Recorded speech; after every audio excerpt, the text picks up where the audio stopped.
In this video, I'm going to be talking about the YouTube algorithm. So it's interesting that people keep talking about these secrets, these algorithmic secrets that you need to know in order to succeed on YouTube. But the thing is that YouTube themselves actually published a paper on their algorithm, and I don't know why people don't really talk much more about that, because from the horse's mouth themselves, they've described how you can do well on YouTube and how you can get your channel recommended to more people. In fact, the actual paper itself is called Deep Neural Networks for YouTube Recommendations. In this video, I'm going to be talking about that because possibly the reason that people don't know about this particular paper is that it's steeped in language that talks about machine learning concepts and software engineering concepts and stuff like that. And so, I'm a doctor that loves to use technology to create things. I'm not a software engineer, but this is my interpretation of this whole YouTube algorithmic paper. And if you are a software engineer, you can please correct me on any of the stuff if I get it wrong. To summarize things in simple English for anyone that's trying to grow on YouTube, this system starts off with being comprised of two networks. It starts off with this thing called candidate generation. It's basically where it takes millions and millions and millions of videos that are on YouTube, and then it condenses it down to maybe like a few hundred videos that this particular user at this particular location and particular time might like. It then ranks them according to expected watch time per impression. And so this is the most important thing. If you only get one thing out of this video, this is the most important concept. Expected watch time per impression is made of two parts, the expected watch time and the per impression part. So the expected watch time part is just the duration that people are watching your videos for. The longer the duration, the more that YouTube thinks that your video is a good video and is likely to recommend it to other people. The ways that you can increase that recommendation algorithm as a creator is simply to make more engaging videos, make stuff that's really useful for people, make stuff that's really entertaining for people. This is something that Mr. Beast has talked about in an interview on a business channel somewhere on YouTube. I'll include the clip here. So as you can see, it's really a matter of trying to make your video interesting at each point of the video. The next part of this equation though is the per impression part. So it's not just expected watch time, it's expected watch time per impression. And so an impression is basically when YouTube shows you an impression of the video, that means that it's popped up in your feed. For example, when you scroll the explore feed and then that video pops up, that is one impression. The reason that this per impression thing is so important is because if you have a video that's just purely clickbaity, that might get a high click-through rate. In other words, a high percentage of people may actually click on that video and go through and watch a tiny bit of your video.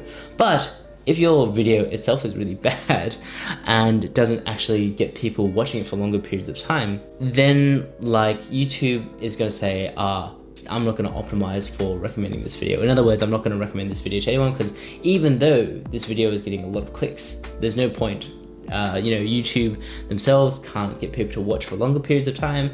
Therefore, YouTube cannot earn money from advertising because people don't stay on the website. Now, another thing I want to talk about is that freshness matters. Basically, there's a bit in the paper which talks about how it uses time as a sort of variable in determining whether videos get recommended or not. But if you were to simplify this thing down, basically it just means that videos that are new will be more likely to be in people's feeds and people's recommendations. And that's pretty intuitive because you and I, we probably appreciate that there's that we like fresher videos. When some video has only been posted 1 week ago, that seems like it might be a lot nicer than a video that's posted like 4 years ago.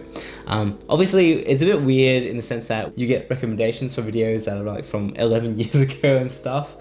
That's part of the whole machine learning thing and still optimizing for expected watch time per impression. But that freshness factor, it is one variable in YouTube's recommendation system that they explicitly say. So what that means for you as a creator is by trying to create new content on a regular basis, you're more likely to be in front of people's eyes rather than, for example, creating everything in January and just leaving your channel stagnate for a year. YouTube does seem to reward consistency. I don't know if it necessarily rewards posting at the same time every week or anything like that, and I don't think that there's anything to suggest this. vidIQ has a little disclaimer thing on one of their pieces of software that says something similar. Like, there's no evidence that posting at a specific time on a specific day makes much of a difference, especially in the long run. But what does matter is freshness of the content. This bit, scoring problem reduces to a nearest neighbor search in the dot product space. That's a really, it sounds like a pretty fancy term. But what that fundamentally means is that for videos that are similar to yours, it will take a user and be like, oh, like, look, this person watches study videos all the time.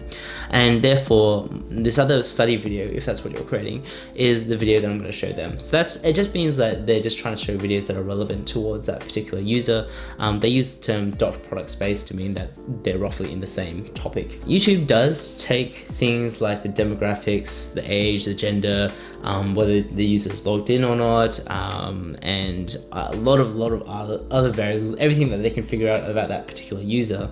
They'll take all those variables and decide that that is part of whether or not they decide to show that particular person a video. What that means for you specifically is you have to think about who it is that you're trying to make YouTube videos for.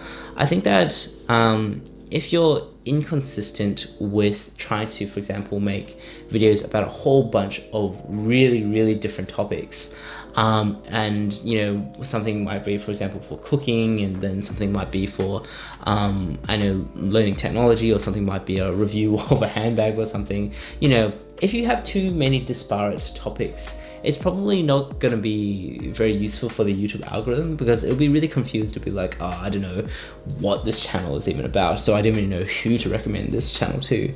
And even if you were to take the algorithmic aspect out of that equation, like, it probably makes more sense for you as like someone that's trying to grow your channel to have a consistent audience and to really hammer down on who it is that you're making content for. You know, one way to think about who your target audience could be is if it's just someone that's like you, but 2 or 3 years younger, and you know, like a more amateurish version of yourself.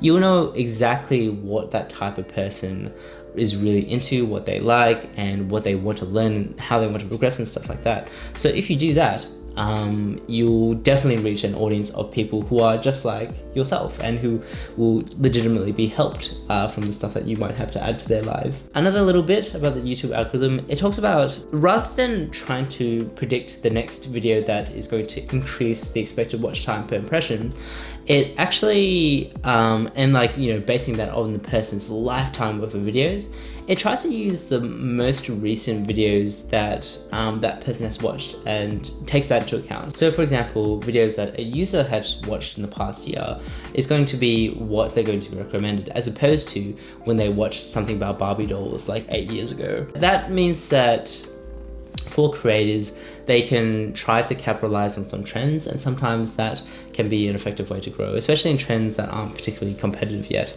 One of the examples of my channel is, you might notice that I post a lot of videos on Notion, for example, and it's because that like, Notion is still a reasonably niche topic at the moment. It's becoming a bit more crowded in this little space. I like to talk about it because I use it a lot, so I have a lot to add, I feel, I'm talking about it. But like, that's an example of, like, you know, this is a new thing. You know, if you were to say, like, how many videos of Notion has a user watched in this past year or two, well, it's maybe only going to be 10 compared to the, you know, 9 or 10 years that existed before Notion existed, for example. Yeah, it just takes the more recent stuff and then tries to say, okay, these recent videos are what this person has watched, and therefore I'm going to recommend them more videos based on their recent videos. So this is another little bit just talking about expected watch time per impression there.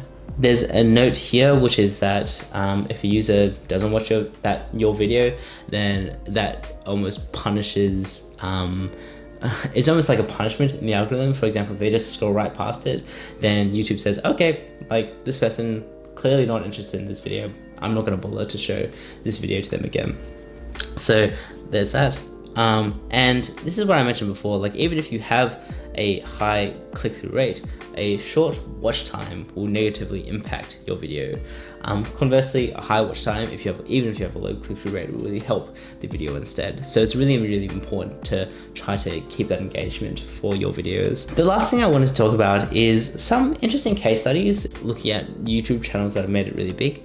I think if you look at, for example, MKBHD, he made like 100 videos before getting like any sizable amount of subscribers. I think he was only like on, I don't know, 75 or something like that subscribers when he made already 100 videos. And this was back in the day. I'd have to verify those numbers, but basically, like, these days there are some YouTube channels that have very few videos and do extremely well.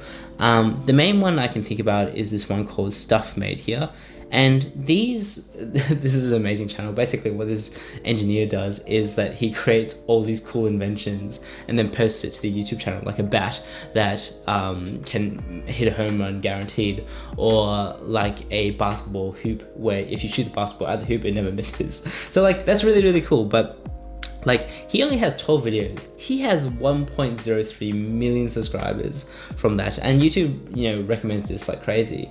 It's probably because of the fact that he's increased his expected watch time per impression, because his videos are so well made, it's so interesting, that YouTube has no qualms at all recommending those videos to people. I did a little bit of research into what was going on. He doesn't have a presence anywhere else on social media. So like, I'm pretty sure that this was the only thing that he did, was to make these high quality videos. There's a few other instances of this as well, where people just, you know, make hour-long videos and then have like these real documentaries, super high production quality videos, and then they sometimes pop off. But perhaps for creators like, you know, you or me, I think that having more videos allows us to actually practice, because the fact is that I feel like I need practice even with presenting style and making, you know, nicer videos and making more engaging videos and that sort of thing. So making more videos for me has been that practice, and you know, you might find the same. If you're already like a super genius videographer, go ahead and just do that. I'm looking forward to your video. I feel like making more videos helps me figure out what is good and what is bad about those videos. So my voice is getting a bit croaky, so I'm probably gonna stop things here. So if you enjoyed this video, feel free to like and subscribe, and so I'll talk more about YouTube growth type stuff. So anyway, come join me on my channel, and you know, if this YouTube channel grows big, then we can grow together, and that'd be like really sick. And you could be like, oh, I was there when you know, there was sub 200 views or whatever. So that'd be kind of cool. Otherwise, feel free to watch, I made other videos, so you can watch that. Otherwise, you take care, and I'll see you in the next video.